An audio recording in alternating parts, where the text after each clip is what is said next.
Perfect. All right. So I know that this is a little bit different than what was on the posting, but Cassie is going to be talking to us today about the role of occupational therapy and how occupational therapy can be helping individuals with Parkinson's.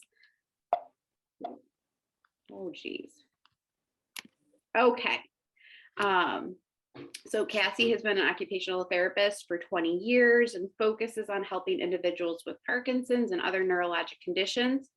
Some of you may have participated. We did a handwriting class, the first summer of COVID. She is a volunteer for the Parkinson's Association of the Rockies, and then also is one of my partners in Engage. Our other occupational therapist, who is so sad that she wasn't able to be here today, is Melanie Long. She has also been an occupational therapist for the past 20 years, with a focus on helping individuals with neurologic conditions. And if you do Moving Big, she has been helping me with Moving Big classes recently. All right, and then let me just pin you. All right. Okay. Take it away. Okay. So I just wanted to say as a disclaimer, I think that picture was taken a while back because I look much younger there. Yeah, I've been an occupational therapist for 20 years. It's actually my second career. I got into occupational therapy when I was in my 30s. I had never actually even heard of occupational therapy before I decided to go to school for that. And I'm imagine that I know at least a few of you are familiar with what occupational therapy is. 20 years ago when I started, I would say that most people didn't really understand what occupational therapy was, and I spent a lot of time explaining that to people. Mostly that I wasn't going to try to get them a job, that occupational therapy was much more than that.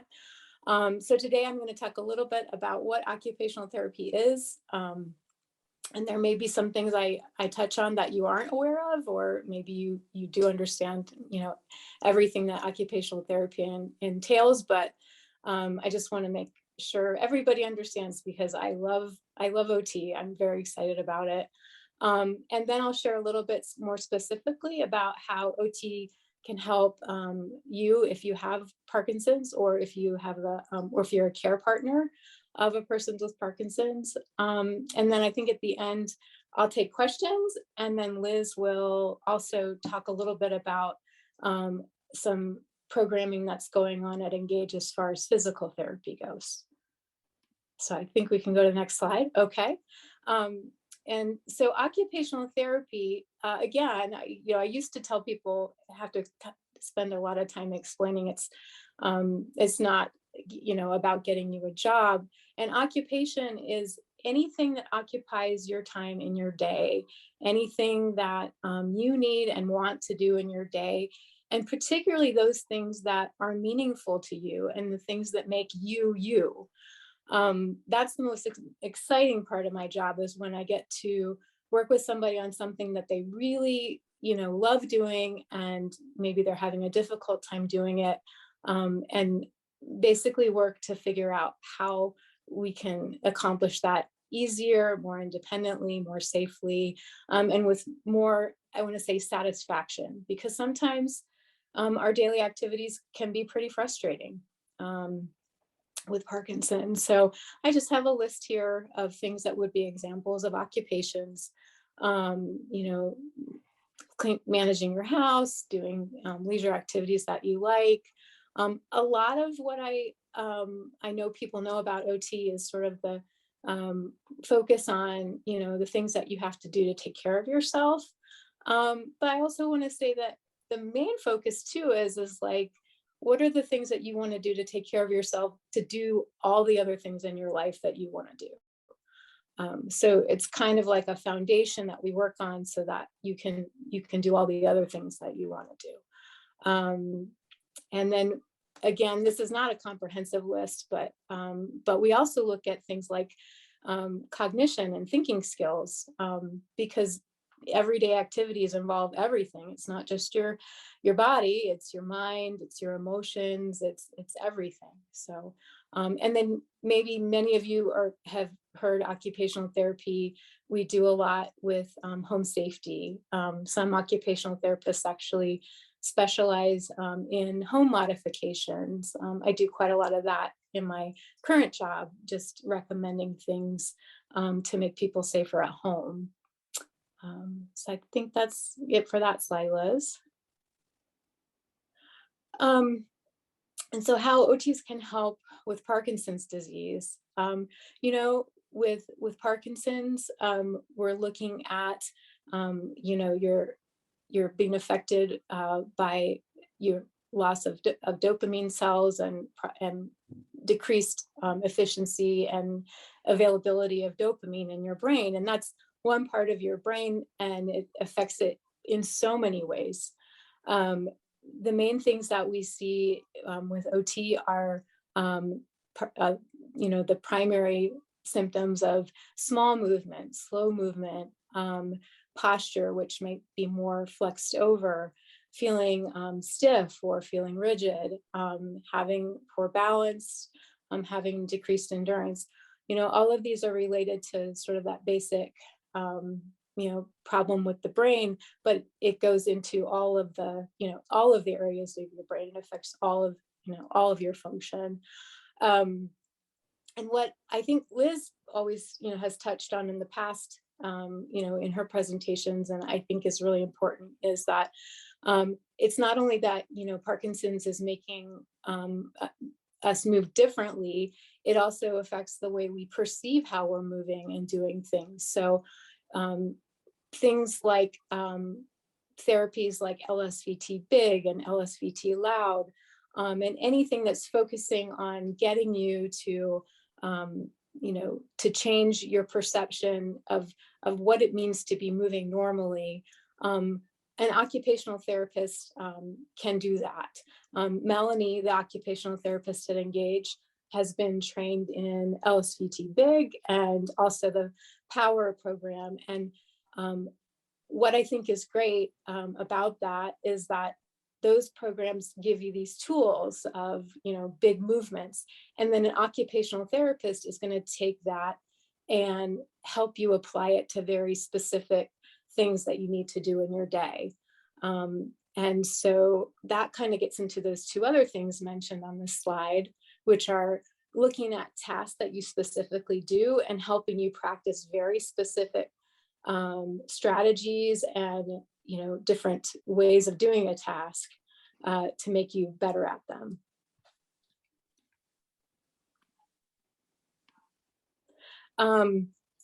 So occupational therapists, a lot of what I guess I can see this slide. Oh.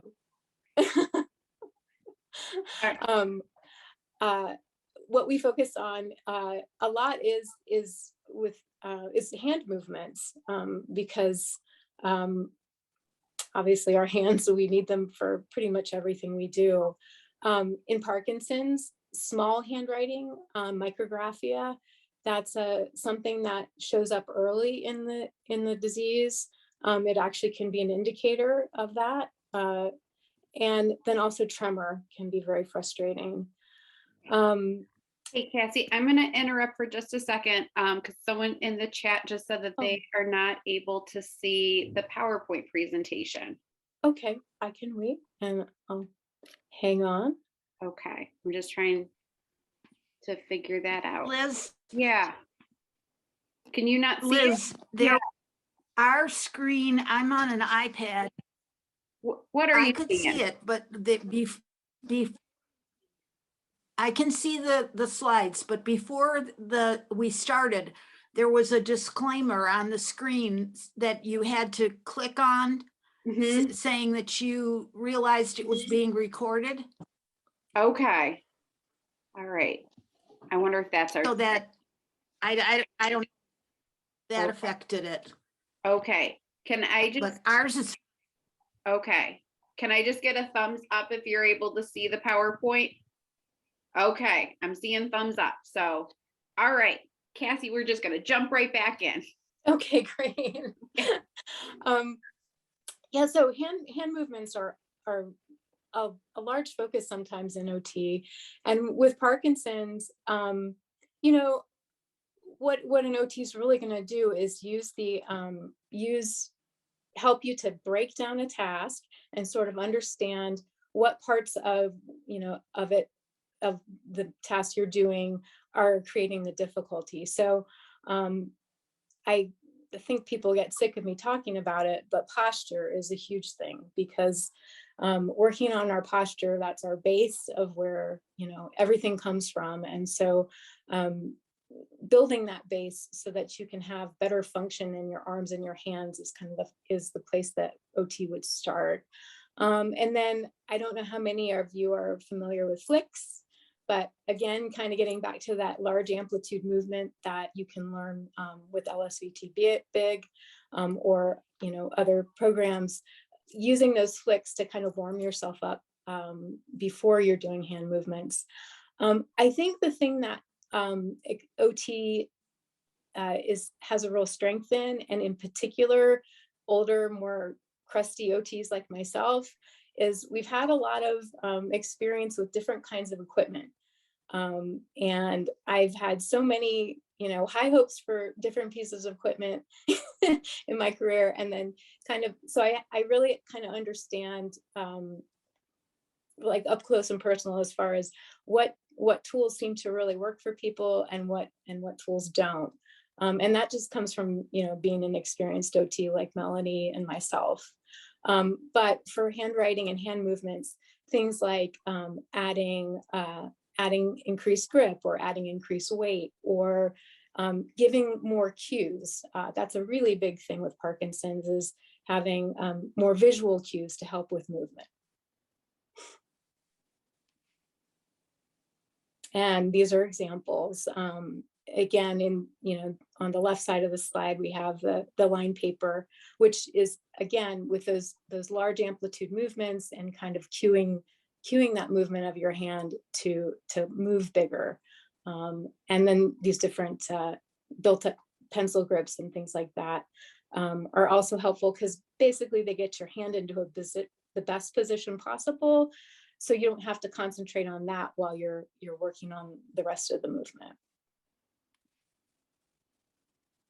Okay, and then does anyone have difficulty with dressing? Because I know that I do sometimes. But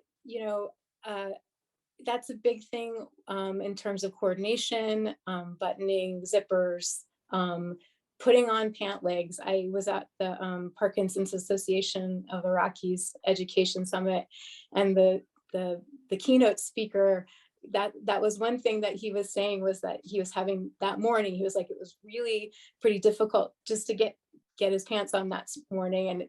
And so I wanted to say is just it's something that is very common, and I think we all have that. What I would say is activity modification is a thing that OT is really good at. So as we get older, we put our pants on the same way every morning. We just get into these automatic routines, right? We get into habits of doing things the same way every day, because it helps our brain to save energy for other things that we want to do and think about. And so it might be hard when you're doing something like dressing to really kind of take a step back and say, how could I do this differently in a way that would be easier? And it seems like, you would be able to do that, but I can tell you from my own experience with therapy, you need someone that's kind of outside to be able to look at the task with you to say, what could you change here? And how could you do this differently? I get a lot of folks that I work with that they may be independent in doing things like dressing, but it takes a long time and it's very frustrating. And so again, activity modification is a big deal, because we want to just find ways to cut out steps. That's kind of like the number one thing as an OT that I try to help people with, is how to just cut steps out. Because sometimes, you know, if you need to do 6 steps to get something done, you get to the 3rd step and you're just like, oh, I'm done. So OTs are really good at that. They're really good at looking at your habits and looking at how you do things to help you change. So I think that's enough said about that, Liz. These are examples of different tools. We have the, reachers and sock aids and things that make it easier to grasp and pull up. I actually, one of the conferences that I volunteered at, there was a lady that I emailed. I haven't been able to get in touch with her, but she has Parkinson's, and she actually has made a home business out of making adaptive undergarments, and they're very sexy. And so I would say that the people that I've met, it's not just standard tools that, can help you with reaching and grasping, but a lot of people are thinking outside of the box these days about how to compensate and adapt when maybe they have a decreased grip, or it's harder for them to pull up, their clothing. I think one of Liz's blog posts mentioned, using silk sheets or silk pajamas. It's something that you wouldn't think about, but, just using something a little bit different in your day. You could think of silk pajamas as kind of a tool, because it's making something easier for you. So an OT also is good at that, helping you think outside of the box in terms of what kinds of tools are there for you. And over the holidays, I wrote a blog post about cooking, things to help with cooking. And I put a bunch of stuff in there about different tools. The thing on the right, you can see it looks like some kind of medieval night glove, like that a medieval knight would wear. But I would say things that make you safer in the kitchen, like these gloves that basically are cut proof. They make you more confident when you're cooking. Those are the kinds of things I listed in that blog post. But again, same idea is you're cutting out steps, and you're sort of trying to make things, easier and safer for yourself. And I don't know that I would just encourage you. I can send that blog post to Liz, or I can just repost it or whatever. But just a lot of things in the kitchen. I think maybe we tend to get a little simpler with cooking because there's maybe a dish that takes a lot of chopping or takes a lot of lifting or those kinds of things. You can find a way to do the kind of cooking that you like to do if you have the right tool. And there's just tons of them out there that occupational therapists usually have heard of. So, and eating and drinking, I think that this may vary during depending on what time of the day it is, or what kind of setting you're in. I often have people telling me it's very hard to cut things. My experience is that we're really working on those big amplitude movements and working on making sure you can really understand what the feeling of moving big in order to move your knife and that's a really important thing. Same thing with opening food containers. It's not maybe so much weakness as it's just not getting enough of that big movement to get it accomplished. And that's kind of getting back to that task specific training I was talking about, is you might have difficulty with one kind of cutting or opening one kind of food container, and an OT can really look at that very specific thing and figure out what's the thing that's holding you back, and then help you to figure out how to practice that really specifically to get the performance that you want. kind of, again, getting back to flicks and those pre-movements that were just mentioned. And I don't know, we can talk at the end if there's any specific questions you have about equipment for eating. I've pretty much had experience with most everything you see on this on this screen and more, and I know Melanie has as well, given, you know, as that, because she's a very experienced person. But you can see things like built up handles are really an important thing. Anytime you can just make something fatter or bigger to increase your grasp, it's going to make it easier for you. The thing on the left is it's called a liftware spoon, and it actually will compensate for if you're having a tremor while you're eating. The spoon itself will match itself to your tremor, and it will essentially cancel the tremor out, which is really cool. I've also seen pens like that. I haven't tried those, but the idea is that there's technology out there for you if you want it.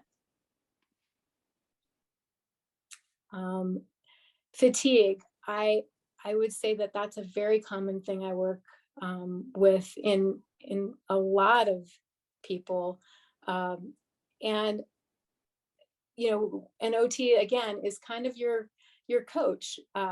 We're helping you look at habits that you might have, patterns in your day that you might have, that maybe aren't the most efficient, or helping you to really decide what are the things that are important to you to do in your day, and to, you know, do those first, or do them just at a time of day when your medication is working its best. I can send this out, or if you want to email me, I do have it's a tool. It's called a 24-hour clock. And it's a really good way to kind of look at how you're spending your time in your day, and get an idea of like, how could you incorporate periods of rest, periods of activity, and just maybe balance your day out more. I think that, you know, occupational therapy is a lot about balance, a lot about trying to make sure that you're not overdoing or underdoing.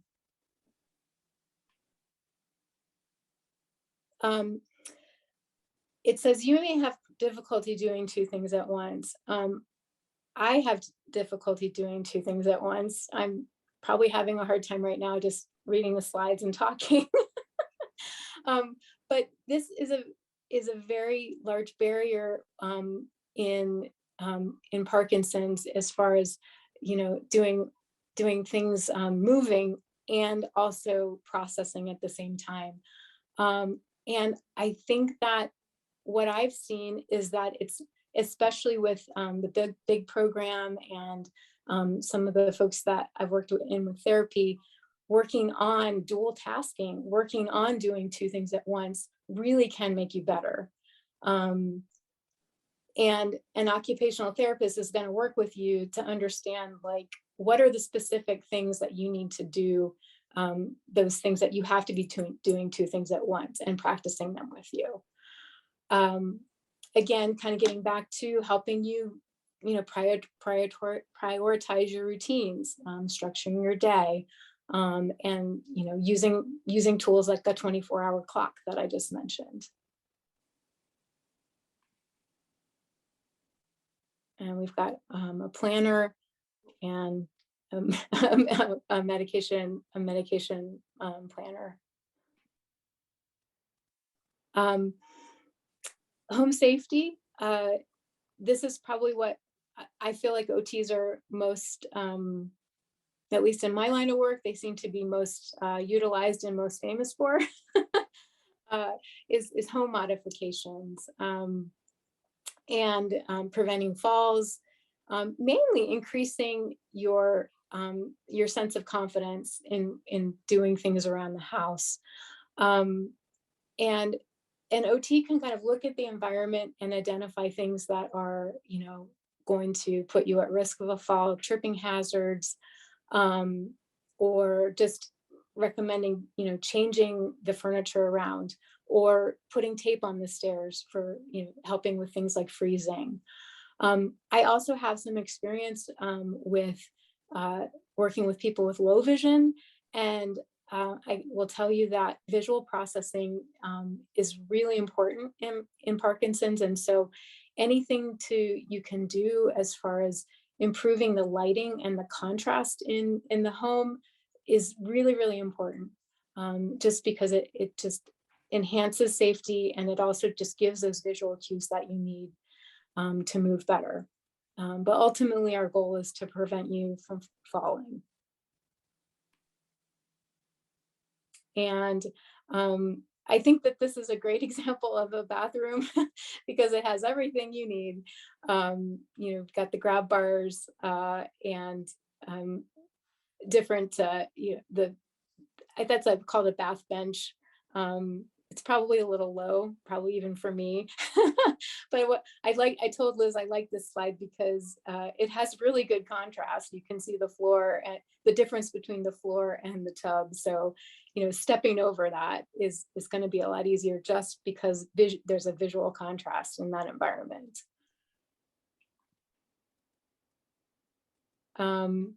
So really, just to kind of circle back to what I was saying in the beginning, as an occupational therapist, my main goal, and I know Melanie's main goal, is just to focus on the things that you need and want to do in your day. Looking at what is most challenging for you in your day and in a very specific task, and figuring out maybe different ways to do it. I also want to say that this isn't just for the person with Parkinson's, but it's also for your partner, because you're a team. And so sometimes, just getting some coaching on, how you can maybe do things differently as a team is something that occupational therapists can do.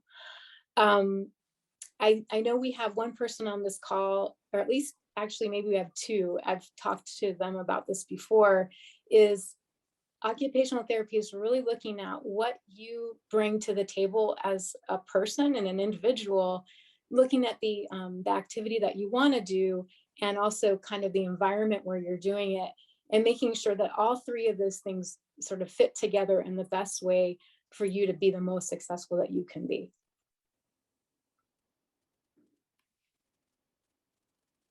Nice quote. So I'm just going to stop the presentation. Okay. So if anyone has any questions, you can unmute yourself or put a question in the chat.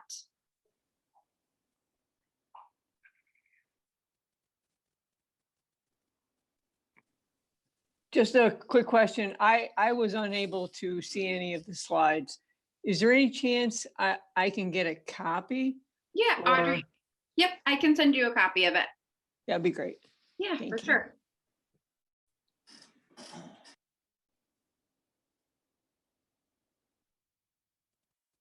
Any other questions? One other quick question. What was this blog that Cassie was talking about? So Is that regarding the 24-hour clock? Oh, so the 24-hour clock is actually a tool that it's a tool that I use with people. I can send that to you, Audrey, or whoever would like to have it. It's just it's a quick little exercise just to help you break down kind of what you do in your whole day, and sort of identify specific areas of like things you do to take care of yourself, things you do to rest, things you do to work. And it just, I'm a very visual person, and it just helps me to understand, like, is my day balanced? Am I doing too much in one area? So I won't, elaborate too much on that, but, and then the blog post is something that we publish, Engage publishes every week. It's a different topic every week. And there's also like an archive. So I think there's over 100 posts now. Oh, Yeah. okay. Well, the reason why I asked is I head up one of the support groups in our local county here in Madison County, and we're trying to put a journal together that our Oh. members can fill out that, you know, kind of helps them keep track. So when they go, when they do go to the doctor, it's not like, oh, I know there was something I wanted to talk to you about. There's places to target where to write things so that Yeah. you don't have to rely on your memory, which can be okay at best sometimes. Right. Yeah. Yeah, Audrey, I'd love to get your email because I have some other things that I could just ideas I could send you. That'd be awesome. I know one that I use sometimes with my people are it's called Ask Me 3, and you might use that in the journal, I don't know, but it's just kind of a very simple approach to, yeah, make sure when you go to the doctor that you're asking, like, you know, what the doctor is saying, and kind of getting it very, very clearly down. I send my mom to the doctor with that, actually. And That's it great. helps Thank her. you. Yeah, I will do that. So there's a question in the chat about occupational therapy at the clinic. So we have Melanie, who's here in person and is able to work with people one-on-one for occupational therapy. So think about it, occupational therapist is similar to physical therapy, just with a different target, like Cassie was talking about. And so coming here for occupational therapy would be one-on-one, and it would be really focused on your specific goals, your specific things that you want to work on. It is, although we're very closely associated with Empower Parkinson's, this is separate from the gym membership. It's insurance-based therapy, just like what we think about for physical therapy. I'm happy to give anyone additional resources if anyone has any questions. Either myself or Cassie or Melanie can email or hop on a phone call. And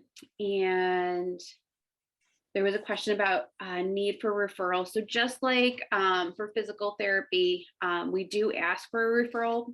For most insurances, we do require a referral. And I actually think that it's a helpful tool, because that means that we have a provider that is engaged in your care. And let's say that there's a piece of equipment that we recommend that we can get through insurance, like having a provider who we can have that back and forth with to get a prescription written, or if we're noticing something in therapy, because we get to spend so much more time than other providers with you. If we're noticing something about maybe your medication timing, it gives us an avenue to really be able to have a conversation with your medical provider to really optimize your care. So these are really great questions. Any other questions?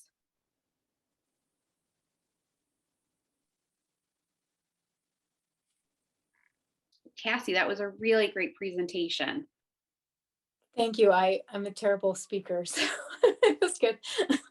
And I did want to say to the group, if you, like I said, I'm very excited to talk about occupational therapy. So if you have any specific questions after this presentation, please feel free to email me, and I can, kind of address whatever specific question you had. And also, Audrey, I will be happy to send you those two things I mentioned, the 24-hour clock tool and then the Ask Me 3 tool. And anyone else who'd like that as well. Do you want to just get that information from Liz, or do you want it from us individually? Audrey, I know I have your email, so I can share that Yeah. with Cassie. Great. But if Thank you. anyone else is interested, if you are able to access the chat, you can put your email in, or you can shoot me an email and I'll make sure you get it. Great. I'll pass that along. Sounds like a good thing. Sometimes our days seem longer than 24 hours. Yes, Not Very true. often, but occasionally. very true. This is informative. And I have recorded it, hopefully, fingers crossed. And so if you wanted to listen to it again, hopefully by the end of the week, it'll be up on the YouTube channel. And I will share it with Pat to send out an email for anyone who wasn't able to make it. And then the other announcement I have, so Pat and I have been working on a program that we are offering physical therapy assessments for the members of Empower. This is insurance-based therapy, just like if you're going to any physical therapist. But Pat and I have worked on setting up a communication path, so that way we are keeping track of where everyone is and how they're moving, how their balance is, how their strength is. And we have a set number of measurements that we're going to be keeping track of. And the goal is that we'll be seeing you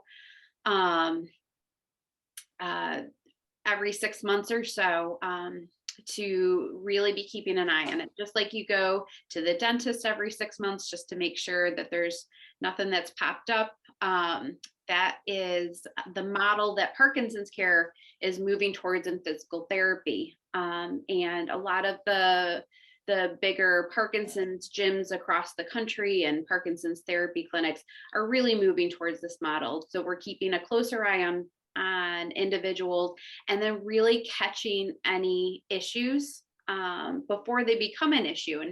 And we can be able to help modify your program. We can be able to help have a dialogue with instructors at the gym, so that way things can be even more targeted. So we're pretty excited about it. I think it's going to be a really great program. Now that's something we would we would get a referral from our neurologist. Yeah, so it can be from your neurologist, it can be from your primary care doctor. Yeah. And then we just set up an appointment and would be doing an assessment. The assessment is going to take a look at your balance, your strength, fine motor dexterity, and endurance. And there may be a couple questionnaires that just depending on our conversation that we may give, so that way we're just keeping a track on things. Very good.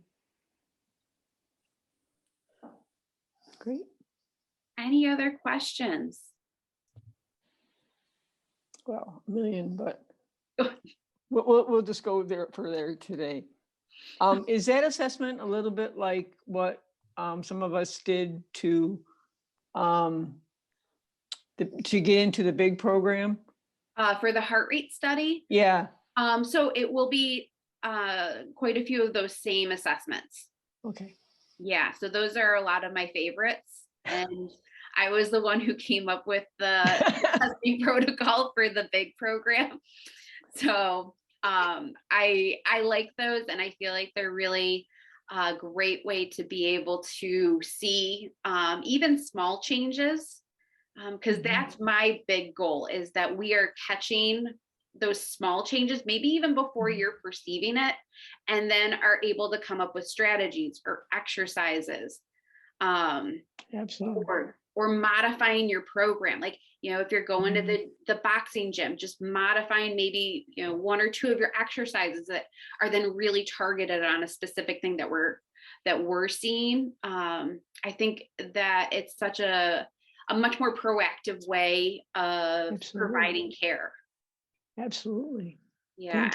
Yeah. And I always joke with people when they're newly diagnosed and they're coming in to see me, is that we are going to be in this, we're in this for the long haul together. And that, my mission is, to really be able to be a team member in slowing down your progression of Parkinson's.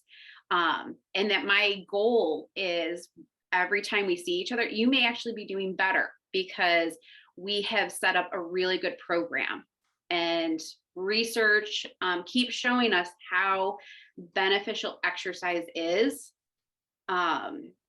in terms of just either helping level off. And then there's actually a couple months ago, an article that is showing some emerging evidence that it actually may help slow down Parkinson's.